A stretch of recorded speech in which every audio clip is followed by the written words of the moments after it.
We're going to sing the first and last verses, and we start this right now.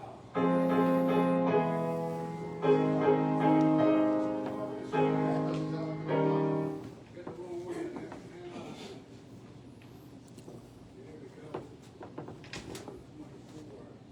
Thank you.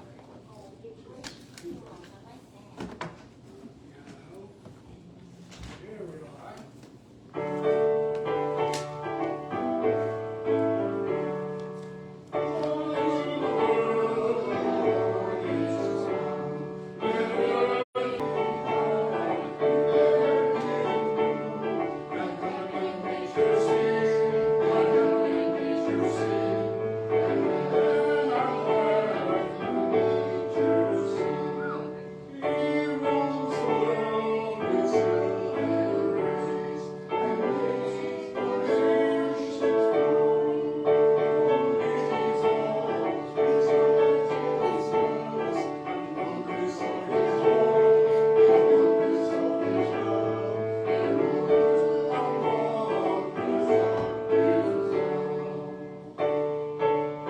Sing another verse.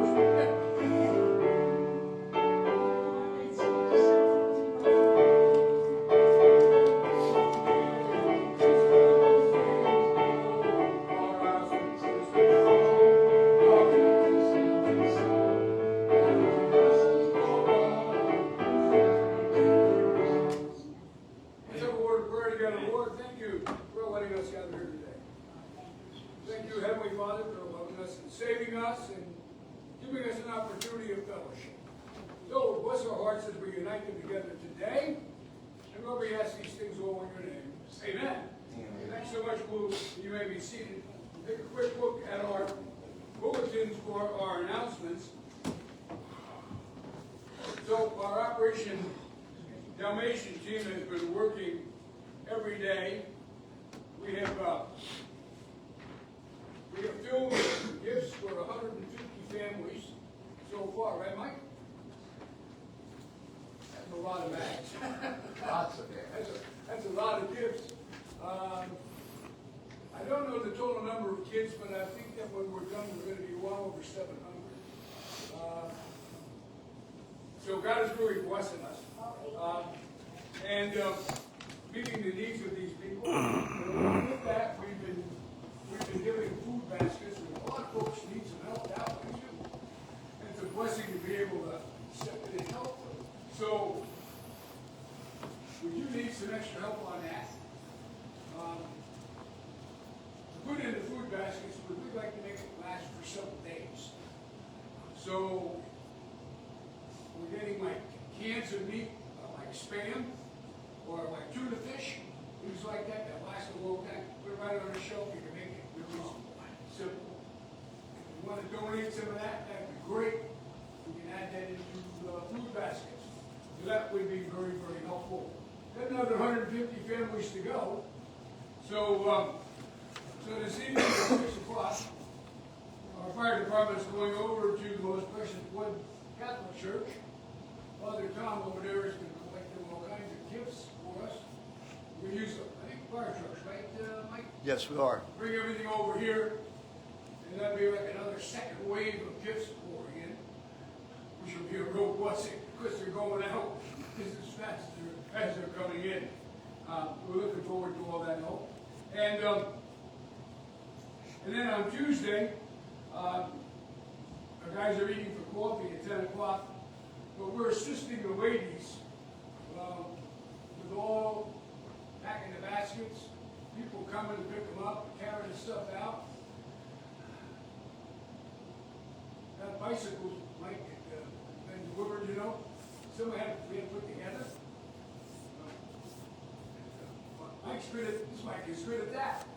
We're putting them together and getting them ready to go out with all these kids. It's been a lot of fun. And this Wednesday, we're not going to meet for Bible study. Ms. Dawn and I are going to a fundraiser in Newburgh. And everybody assisted, right? Mike, you going to join us? I don't think I'll be there for the fundraiser. That would be great. My payment is what I'm doing downstairs. Okay, very good. So, And we're doing that again that's too. it in way of our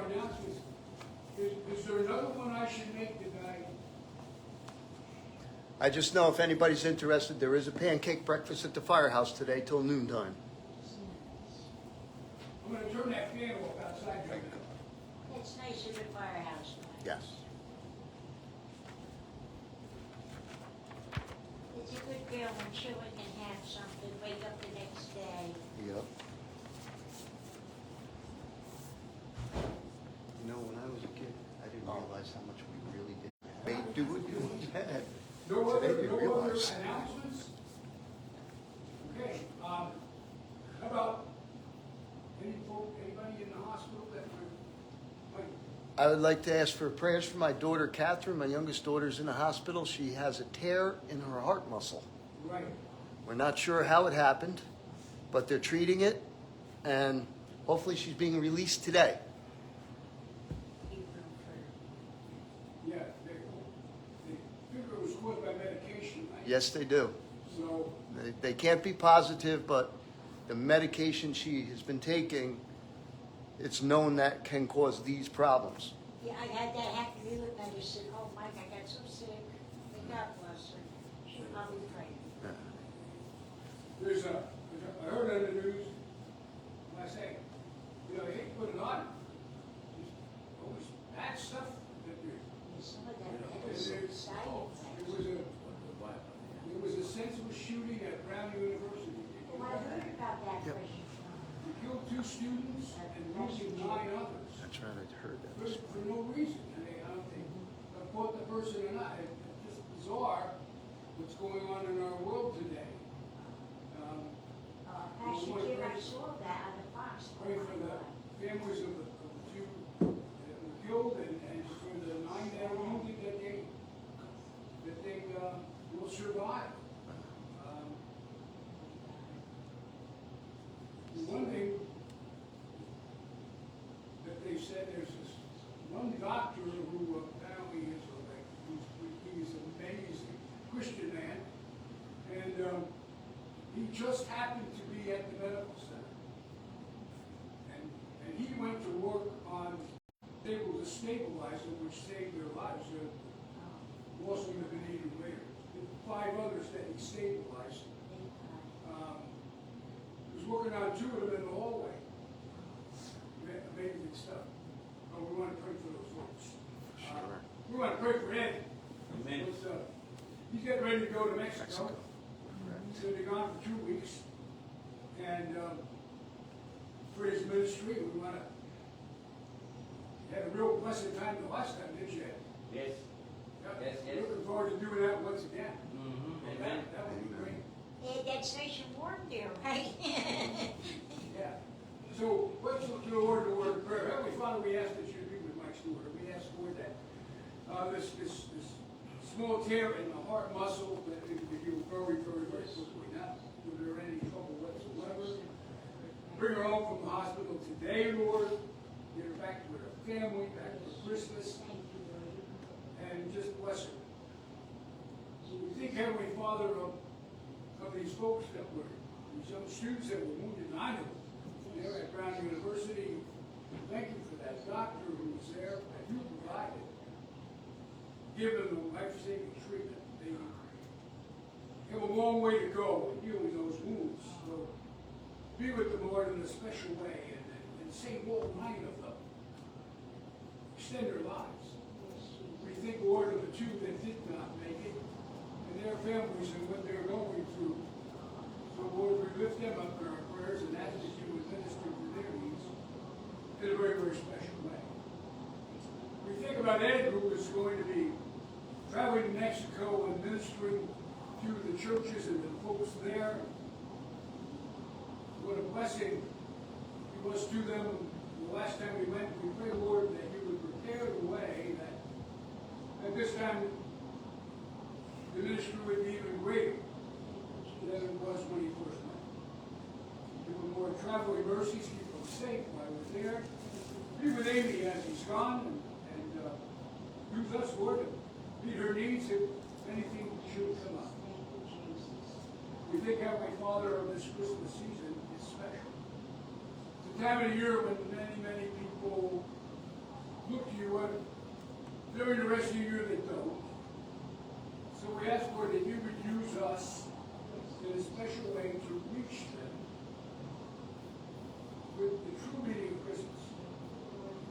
these children that we're providing gifts for, families thereof, Lord, the message we're trying to send to them is that the generosity which we are displaying is happening because of the love of Christ within us. And whereas we're giving physical gifts, He gave us a spiritual gift. We want them to have that as well. So Lord, enable us to share that message with them along with these gifts. Bless us all richly. Bless Ed as he shares his message with us today. Lord, we ask these things in your name. Amen. Pastor Jim, I know maybe you watch Fox sometimes when you get, I watch it, President Trump gave a nice statement, he said, God bless the family, God bless the victims, we're praised and we're all praying for healing. Okay. From his heart. We're going to sing one more hymn, Ed, Okay. and then you're going to speak. Okay. You know, it's nice and warm. If I turn the fans off, It's good. okay, for the recording. Yeah, okay. I Is mean, it better? yeah. We're excellent. So, the next hymn we're going to look at is number 207. What is that, Pastor Jim? Thank you. Never heard this. Angels from the realms of the Lord.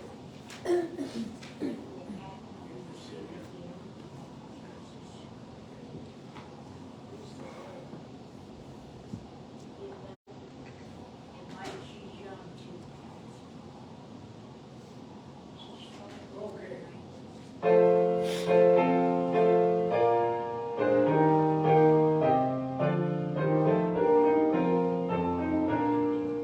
Angels from the realms of glory, where on the earth, He who sang creation's glory, now burning Messiah's birth. Come and worship Christ the newborn King. Christ the newborn King.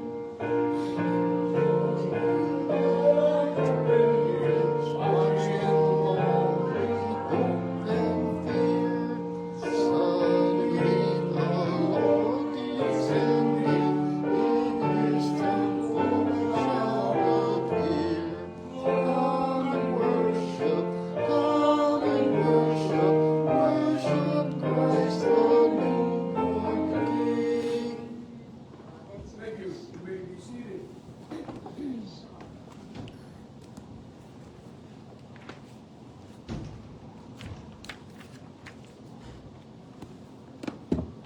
Jesus, I do pray for his heavenly Come on, Ed. comfort, blessing. I'm going to sit down over here. Thank you. Thank you, thank you. Thank you. Okay. My dear friends, it's a great privilege and a great opportunity to be here this morning and preach the gospel to all of you, my friends. It's a great privilege to be here. I haven't been here for a little while, 2-3 weeks ago, but I'm here back again. My dear friends, we have a message this morning. We name it, Have You Truly Been Born Again? Let's think about this. Okay. How many of you this morning do claim to be saved? Now, my dear friends, what makes you believe that you are saved? You see, this is the point of this morning. Because being saved is not just raise your hand, pray, and sign the visitor book. It's a little more than that. Okay? If we open the book of John chapter 3 verse 1 to 8, and then you will realize what the meaning of being saved. Let's open the Bible in the book of John chapter 3, verse 3 to the 8. And listen to this very carefully. It said, Jesus answered and said, said unto him, except a man be born again, he cannot see the kingdom of God. Nicodemus said unto him, how can a man be born when he is old? Can he enter the second time into his mother's womb and be born? Jesus answered, except a man be born of water and of the Spirit, he cannot enter into the kingdom of God. That which is born of the flesh is flesh. That which is born of the Spirit is the Spirit. Marvel not that I said unto thee, you must be born again. The wind blows when it listens, and thou hear the sound thereof, but cannot tell whence it comes and whither it goes. So is every one that is born of the Spirit. My dear friend, I believe that this message is not to condemn nobody. It's just a message. That you ask the question, are you saved? Or do you accept Jesus Christ as a Savior and Lord? And they tell you, yes, I did. Okay. How? Oh, I raised my hand. Some of the people said, are you saved? Or have you accepted Jesus Christ as a Savior and Lord? And they tell you, yes. Why? Because I raised my hand. Verbally, I accept Jesus Christ. But my question is, have you truly been born again? Now, by reading the book of John chapter 3 from 3 to the 8, we find out it's not just raising hands. It's not just give up a small prayer. But my dear friends, the question was, have you truly been born again? A religious emotion. Because it's happened to all of us, my dear friend. I can give you my special experience that I had. You see, when I was 40, I accepted Jesus Christ as a Savior and Lord. But I never have any changes. For 6-7 months, I was living like that. Until somebody wake me up. If you are a Christian, you walk like a Christian. If you are a Christian, you talk like a Christian. If you are a Christian, you think like a Christian. But I wasn't one of them. Do you understand? It's very sad that very morning, believe me, I don't know. I get up and I cry. And I cry and I cry and I cry. I feel that big conviction that something is going not right in my life. And that day, I put everything together. My dear friends, have you truly born again? Or did you simply experience it? Will reveal what many are afraid to preach. The true meaning of you being born again, according to the Bible, we're going to know today. Prepare yourself for a profound, challenging, and life-changing teaching. It's not about religion and this morning. It's not about tradition this morning. It's complete with you. Did I make myself clear? Amen. That's the difference. And what if I told you that many believe they have been born again, but continue living as if they had never known Jesus Christ? Did I make myself clear, my friends? And it happened to me the first 6-7 months, my dear friend. I claimed to be Christian, but I was not walking like a Christian. I was not talking like a Christian. I wasn't thinking like a Christian. Do you understand?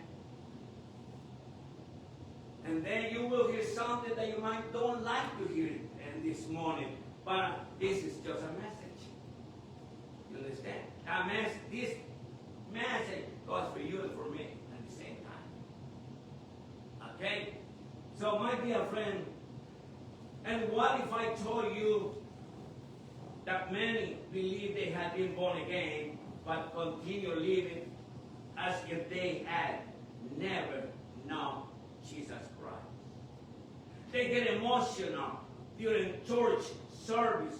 They say a prayer. They get baptized, but they don't change in their personal life, my friends. That's the way it is, my friend. But they don't change. They continue struggling with the same sins, reacting the same way, thinking the same thought, and there is no transformation. You know, when you're born again, we have a transformation. I like that. Can you believe that? Yes, sir. Has to be a transformation in our personal life. And it's very sad that when I was 40, I accepted Jesus Christ as a Savior and Lord. But I was living just like that never happened. Nothing happened in my life. Until one morning, early in the morning, I get up and I have so big conviction that I cried and I cried. And I realize now when I come back to work, for the first time after 8 months, I give my testimony that I was a Christian. You see, nobody knew that I was a Christian for 8 months, 6, 7, 8 months. It's sad, no? The first thing you do is when you accept Jesus Christ as a Savior and Lord, you give your testimony. You go to your family, you go to your girlfriend, your wife, or whatever you have there. You know something? I accept Jesus Christ as a Savior and Lord. You are so excited, and the same way you want everybody to say from now on. Because, my dear friends, this is happening. Understand? But we continue our life. Just like nothing happened. Just like I never met Jesus Christ. But the Bible says, very clear, my friends. It's very clear, my friends. And then, my dear friends, they said a prayer, they get baptized, but they don't change. They continue struggling with the same sins, reacting the same way, thinking the same thought. There is no transformation. And the Bible said that you must be born again. That's what Jesus said. Wow. He talked about it. Stop, right? It's tough for me because I'm a human being. It's tough for me. When at the age of 40 you come to the Lord, man, you don't want to hear about changes.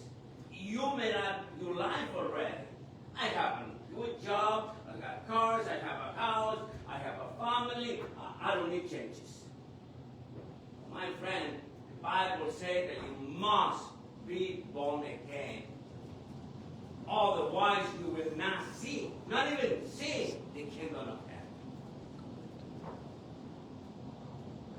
Tough, right? It's tough, my friends. It's tough for me. But my dear friends, there is no transformation. It's no fruit, no testimony. Only a superficial faith that makes them feel secure, but which hasn't made a new person. And most striking this is this. Jesus said very clearly, Jesus said that without being born again, no one can see the kingdom of heaven. Wow, where I am then.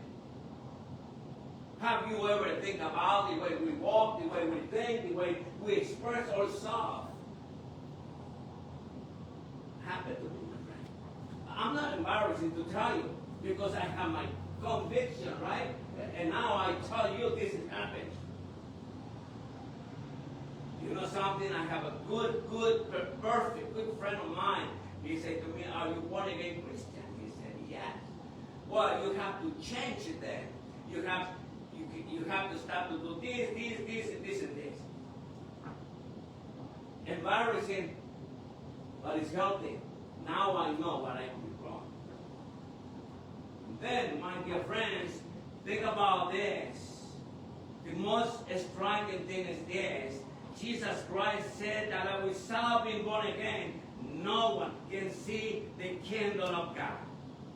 You see, if you open your Bible in John 3:3, it said, Jesus answered and said unto him, Verily, verily I say unto you, except a man be born again, he cannot see. Not even see it, my friend. He cannot see the kingdom of God. Think about this, my friend. He didn't say it's a suggestion. He didn't say that. He said it as a warning. As a warning. Open your heart, because when God speaks, and this morning so many questions will arise between us, my friends. And I don't remember what I heard, and that morning that I get up crying. I mean, crying, and really crying. And I said, when I come back to work this morning, I got to give my testimony. I went one by one, giving my testimony. And the last guy, he said to me, "Let me sign my card." He said, "If you truly are born again Christian," he said to me, "you got to start to do this, this, this, this." Crying. Because the Bible said, my dear friend, it said, "Verily, verily, I say unto thee, except a man be born again, he cannot see the kingdom of God." He didn't say it's a suggestion. Right? He said it as a warning. Open your heart, because when God speaks, so many questions arise within the message. We will answer some questions and explore the book of John. We will explain what almost no one dares to explain, my dear friend. You see, in the church, they do not explain certain things because they don't want to feel uncomfortable with the congregation. Nobody talks about it. It's this. In this message, we will answer questions and explore the book of John. We will explain what almost no one dares to explain. What does it truly mean to be born again? Stay until the end, because this truth can define your daily life and your eternity. John explained.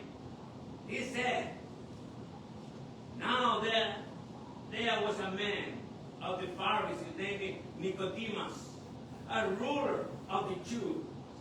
This man came to Jesus by night and said unto him, Rabbi, we know that you are a teacher, come from God, for no one can do this sign that you, unless God is with him." Think about that. This guy, okay? Nicodemus was a part of the Sanhedrin. He knew that the law in details and was considered a teacher of Israel, but deep down, something didn't feel right. Despite of all his knowledge, he lacked something vital. He didn't understand why, but he felt that something essential was missing, and he could no longer ignore it. And this the same thing happened to me. I was in church, in and out, in and out, in and out, and I was the same guy. Something very strange happened to me. That 6, 7, 8 months I was living just like a rebel, claiming to be Christian. Have you ever seen these people? They claim to be Christian and they walk just like the world. Well, that time I think I was one of them, and I talked anyway with one. Understand? And one day, my dear friend, I realized that something was wrong with me. And I don't know why. Because, my dear friends, clearly, we are the light of the world. This is what the Bible calls us, the light of the world. But my dear friends, he liked something Bible. He didn't understand why. But he felt that something essential was missing and he could no longer ignore it. One night, without anyone seeing, Nicodemus went to find Jesus. He didn't go during the day, not in public, perhaps out of fear. We don't know, but he looked for God. You see, it's very funny because in these 8 months, I redeemed myself with the Lord. And you will not believe it.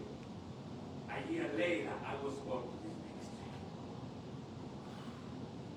God was just waiting for me to get straight with Him.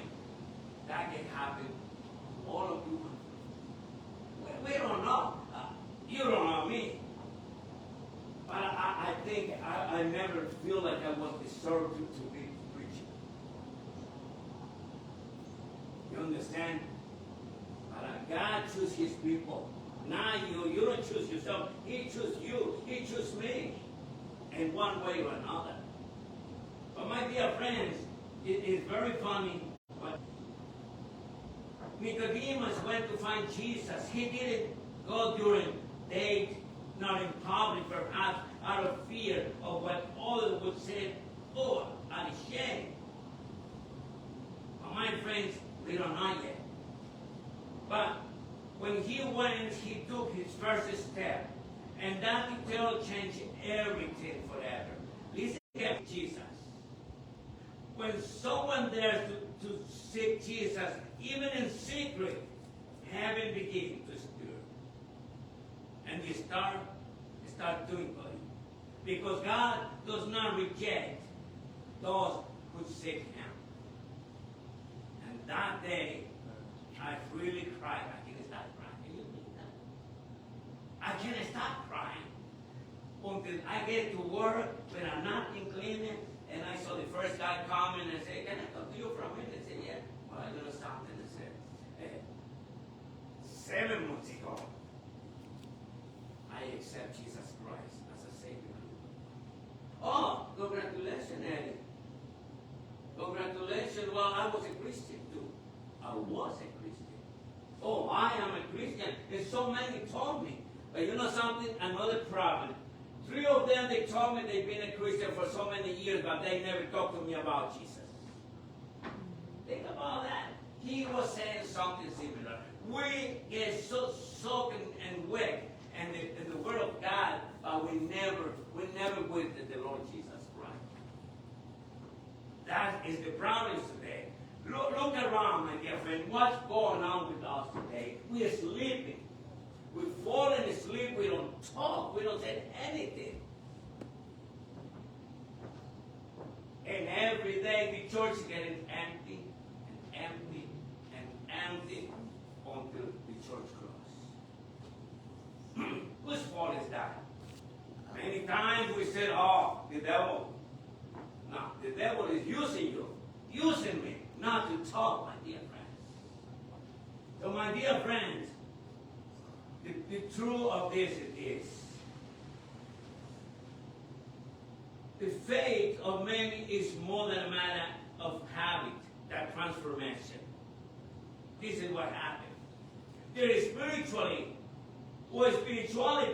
is more ritual than relationship with God. They are surrounded by things of God, but they have not been touched by the Holy Spirit. My dear friend, the Holy Spirit wants to talk to you. The Holy Spirit wants to use you. Believe me, no matter who you are, who I am. Oh, you don't want to know who I was. But and then the Lord has me here. One day, one of you guys can be here. Do you understand? Because He chose the one He wants. My friends, the truth is this. The faith of many is more than a matter of having that transformation. Their spirituality is more ritual than relationship with God. They are surrounded by the things of God, but they have not been touched by the Holy Spirit. Jesus Christ did not reject him or mock his spiritual ignorance, withdrew that went straight to his soul. He said to Nicodemus, you must be born again. You should not be surprised, but I'm saying you must be born again. Say the book of John chapter 3 verse 7. He didn't give him a religious answer or congratulate him for his theology or for everything he knows. You see, a lot of people, like Pastor said this morning, they are soaking wet of the Bible, but they don't do nothing. So what's the big deal then? He was saying to us this morning, so what's the big deal? Oh, I know the Bible. Oh, I read the Bible from A to Z. I read the Bible from the Bible all the way down to the maps. Even the maps I know already. Okay? But what do you do with that? That's my question. What do you do with that? I believe, my dear friend, don't take me wrong, I am the most ignorant person that I stepped in the altar in 1997. But God used me. So the most ignorant person about the Bible. And my friends, even I was afraid to step in. But when you step in, God will use you. My wife can tell you, my kids can tell you. It wasn't easy for me. But my friends, he said you must be born again. Jesus explained to him very clearly, showing him that everything he knew was absolutely useless. He was a master, right? He was a master of the Pharisees. He knows the whole law. And somehow he knows the whole Bible. And I know the words, but then what? So my dear friends, Jesus explained to him very clearly, showing him that everything he knew was absolutely useless. If there wasn't an inner transformation, a new dawn, a new day in Jesus, a new beginning, a life born of the Spirit, that doesn't mean anything to know everything about the Bible. But my dear friends, Jesus knew what Nicodemus was seeking, even when he didn't know how to express. And that is still happening today. There are a lot of people who don't know how to pray, how to begin, and how to attain a spiritual life, and been in church for so many years, my dear friend, and they still don't know how to start anything. And the church that I was born again, when I accept Jesus Christ as a Savior and Lord, was a lot of people, they've been there for 15, 20, 30 years. And they still sit down in that same place. They never serve Jesus. So what's the big deal there? Get to know everything and we don't do nothing for the Lord. Did I make myself clear, my friend? Can I have an amen this morning? Amen. I don't even hear you guys. An amen. Amen. Thank you. Thank you. My dear friends, but when they sit with all their heart, Jesus is waiting for them, because a true encounter with God doesn't begin with religion. A true encounter with God doesn't begin with religion, but with humility. With humility, my dear friend. That morning, my dear friend, I really cried. And I don't want to see my wife cry. The worst thing for you is your wife and your girlfriend see you cry. Man, what are you going to explain to her? You understand? And I always covered myself. I get out of there, and I was so broken heart. Until I get there, there was 5 guys, and I told every one of them, and one guy, very close friend, that's your friend. When they tell you, what friend? He said to me, well, Harry, congratulations, I was born in a Christian Christian home, he said, and I'm still a Christian, he said to me. One thing I'm going to tell you, if you're really a born-again Christian, you must start to do this, this, this, and this, and this, and this, and this. And you believe me that he'll write it down for me. I still love the guy. I still love the guy because thank that guy, I'm here today.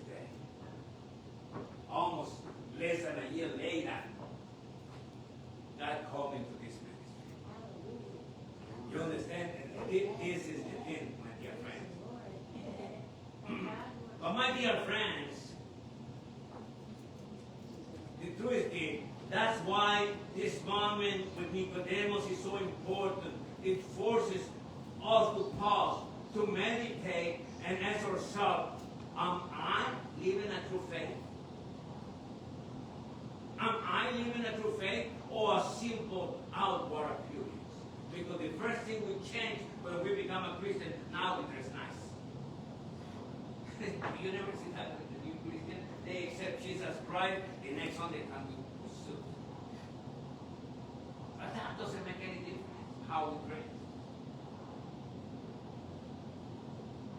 But my dear friends, it's simple and outward appearance. Do I know Jesus? Or I have only heard about him? And I am in the church, but I'm outside the kingdom of God.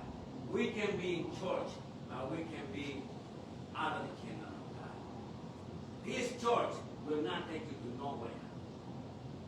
This pastor will not take you to nowhere. I will not take you to nowhere. Jesus Christ is the way. If you accept Jesus Christ as a Savior and Lord, my dear friends, you just make a reservation in heaven. You know how you make your reservation in heaven? Your name is in the book of life. It's right there. You have your reservation already in heaven, my dear friends. But my dear friends, do I know Jesus, or I have only heard about him? Am I in the church, but outside the kingdom of God? Let's remember words of Jesus Christ in John chapter 3, verse 5. Listen to this. He said, Jesus answered, verily, verily, I say unto thee, except a man be born again of water and of the Spirit, he cannot enter into the kingdom of God. Before he said, you don't see it. You won't see the kingdom of heaven. Now at the end he's saying, you won't enter. If you not born again. By listening to it's fine. Verbally you accept it. But what about your transformation? That transformation means that you was born again. We must change. We should change. We have to have a little changes. For me, it was very hard to change, my friend. Very, very, very hard. Pastor have a privilege. Pastor Van Hunt have a privilege. He was born in a Christian home. He was raised in a Christian home. We have Christian parents. Everything was Christian. I'm not. In my house, I never heard about God. Only when they have problems. Oh, we have to pray, but they don't say pray, they say another word. But my dear friends, this is the truth. So my dear friends, Bible said, Jesus said, verily, verily, I say unto thee, except a man be born of water and of the Spirit, he cannot see or cannot enter into the kingdom of God. But my dear friends, one thing I will tell you this morning. Listen to me carefully this morning. Something, the night is not darkness. It is exactly the moment when God called us to wake up. We cannot just claim to be Christians and walk just like the world. We cannot do it.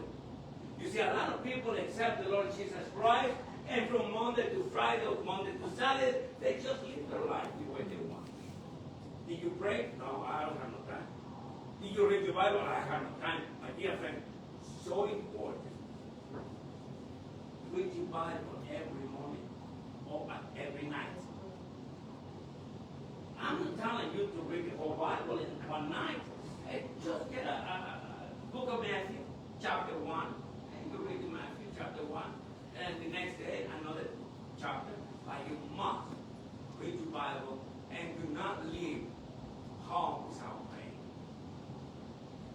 Okay, listen to me carefully now. We're getting to the ending now. Jesus didn't mince words with Nicodemus. He didn't try to soften his message or explain it with parable. He was direct, firm, and clear. Whoever is not born again cannot see the kingdom of God. He didn't say it would be good. Oh, I recommend it. You understand? Or you might consider, he said, without new birth, no one will see the kingdom of God. Now, let's get into this point. Very clear. It's a requirement. To enter into the kingdom of heaven is a requirement to be born again. It's a requirement. No matter how much you do at church, you can sleep in church if you want. But nothing's going to change your life. You must be born again. This is what the Bible says. We must be born again, my dear friends. So, it's a requirement. It's not an option. This completely changed the conversation. Jesus wasn't talking about making a slight improvement, behaving better, or adding religion to one's life. He was talking about starting over from scratch. This is what the Bible talks about. Leaving behind the old person, the carnal person, the human person, and receive something completely new from heaven. A new life with Jesus, with a new beginning, new nature, and new purpose, my dear friend. What is your purpose in this life? It's not to sleep. After work, I know most of you say, I'm tired. That pastor is not going to wake me up out of my bed. This pastor will not move me out of my bed. I'm tired. My friend, you know how I started this ministry? You will not believe me. You will be surprised. I work. I used to work all my life. All my life I worked from 7 to 3:30, 3:30. I have in my car a suit and a tie and a new shirt and put it down and I'm going to Subway. Every single day as her. But my friends, the truth is this. He was talking about starting over from scratch, a new person, leaving behind the old person, the karma, the human, and receiving something completely new from heaven. A new life with Jesus, with a new beginning, new nature, and new purpose. Listen to this. If you are really true, born again Christian, look at what the Bible said. Thinking of this, what the Bible said. Therefore, if any man be in Christ, he is a new creature, a new creation. All things are passed away. Behold, you see, we're a new person. It's a new creation. We can do that. We can do it, my friend. We can do it. If I did it, you can do it. But my dear friends, I hear somebody say, what do you do Monday to Friday? Well, I do a lot of work. I work hard. What do you do in the morning? I do a lot of work. Work. My friend, you must read the Bible. You must also, you understand? You must also, my friend, pray. Prayer is the most powerful tool that every Christian has. Oh, prayer is powerful, yes. So my dear friends, the Bible said therefore, if any man be in Christ, he is a new creature. All things are passed away. Behold, all things are become new. 2 Corinthians chapter 5, verse 17. There must be a moral and spiritual changes in our personal life, my friend. But Jesus Christ was very clear. If you are not born again, you cannot see the kingdom of God. Why? Remember this. He also said that. He made this statement. That which is born of the flesh is flesh. And that which is born of the Spirit is spirit. Marvel. Not that I say it today. You must be born again. Do you understand? Did I make myself clear in this morning, my friends? Amen, you did. So, my dear friends, it's very, very simple. Friends, it's a requirement to be born again. A requirement. Imagine, my dear friend, we will be finishing right there. Imagine this. What if I can't even see the kingdom of God? And I was in church for 30 years, 40 years before I dropped dead. Just think about that. What's the meaning of being in church? To grow in the knowledge of the Lord Jesus Christ. To grow in the Spirit, my dear friends. That's the reason we're in church. So, my dear friends, with Jesus, my dear friends, is this. Imagine that if you cannot even see the kingdom of God, much less enter it. This means spiritual blind. True, my dear friends, many prefer to ignoring this. You see, a lot of people try to ignore it. I don't know if I'm born again Christian. I know that I accept Jesus Christ as a Savior and Lord. Oh, I raise my hand if I'm not the elected elector. Doesn't matter to me, but I accept Jesus. No, my friends. This is wrong. This means that you can lead religious life and still be a spiritual blind. A true man prefer to ignore it. This command from Jesus wasn't just for Nicodemus. It's for every one of us. It's for every one of us. It's for everyone. For you, for me. For every person who loves salvation. You must be born again. Lord, to the kingdom of God. Remember Jesus? In John 10, verse 9, he said, I am the door. By me, if any man enter, he shall be saved and shall go in and out and find pasture. John chapter 10, verse 9. My friends, this is not about routine. You see, some people, they come to church for routine. You understand? Some people, they come for routine to the church. You understand? But my dear friend, this is not a routine. It's not about tradition, custom, or morality. It's about radical transformation of the soul through the power of the Holy Spirit. Without that, we remain spiritual dead.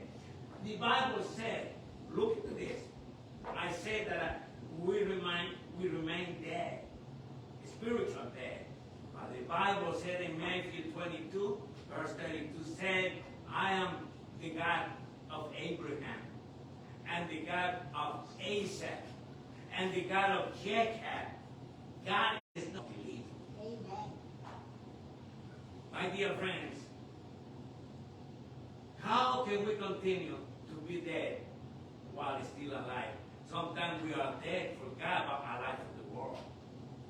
We accept Jesus Christ as a Savior and Lord. But just from your lips out. But their life remains the same. They are very busy in something else of the world. We get really distracted by the world. You're not the only one. We all get distracted by the world. Think about that. Listen to everybody talks. They say, this guy is talking about the world all the time. But what about God? My dear friend, the end foundation, custom, and morality is about radical transformation of the soul through the power of the Holy Spirit.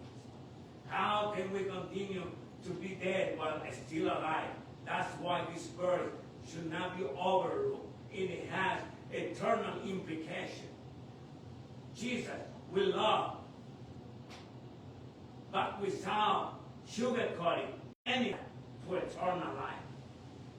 The Bible said, or Jesus Christ said, I am the way, the truth, and life. No man come unto the Father but by me. He said, I am the way, the truth, and the life. Without me, he said, no one can come to God. I mean it, right? I still have 2 minutes, all right? One thing you have to understand this, my friend. It can happen. It happened to Nicodemus, it happened to many pastors or many evangelists like me, okay? Now listen to this carefully before we leave. Nicodemus was not novice. He was a teacher of Israel. Yet he had never heard of such a transformation. We have to have transformation in our personal life after we accept Jesus Christ as a Savior and Lord. It was very hard for him, man. This is my testimony. It was very hard for me to change. Are you kidding? I'm 40 years old. I got a good job. I got a good position. I have house. I have houses. I have family. I don't need no changes. That's the way we think. Until sickness is tried to you. And then we change our attitude. So my dear friends, yet he had never heard of such a transformation. He didn't understand that God doesn't want to improve the old man. He truly wants to make him new. Deep within our heart, the question he asks reveals a struggle that many still face today. How can we start all over? Have you ever think about that? How can I start all over? I cry alone. I'm very sensitive. I cry alone. How can I start all over again? I have everything in my hand right now. You know, material things grip you and doesn't allow you to go. But my friends, deep within our heart, the question he asks reveals a struggle that many are still facing today. How can we start over? How can we break free from years of routine and emptiness and a spiritual life? How can we accept that something essential is still missing in our heart after so much biblical knowledge? Because most of you guys think, oh, I know the Bible. I read the Bible. Every day I know the Bible. Okay, but what happened? You never change. This is my question. He was saying this morning, nobody was talking about that. My dear friends, how can we accept that something essential is still missing in our heart after so much biblical knowledge? The answer is not in returning to physical womb, but in opening our heart to heaven and living a new life in Jesus Christ. The knowledge of eternal life is this, my friend, and we end it right there. The Bible said in 1 John chapter 5, verse 13, said, these things have I written unto you that believe on the name of the Son of God, that you might know that you have eternal life, and that you might believe in the name of the Son of God. My dear friends, verse 10, I want to thank the Lord for the Lord God for the opportunity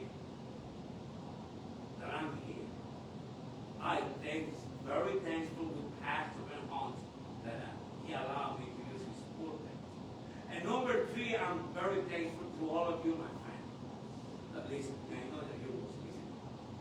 Thank you. I love you guys. I must see you again. God bless you and God bless America. Amen. Amen. Thank you. Thank you, Ed.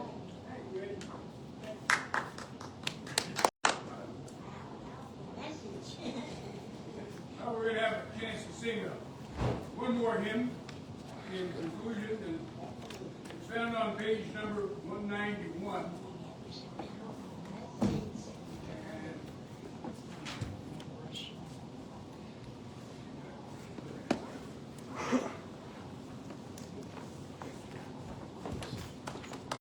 Thank you. God bless you.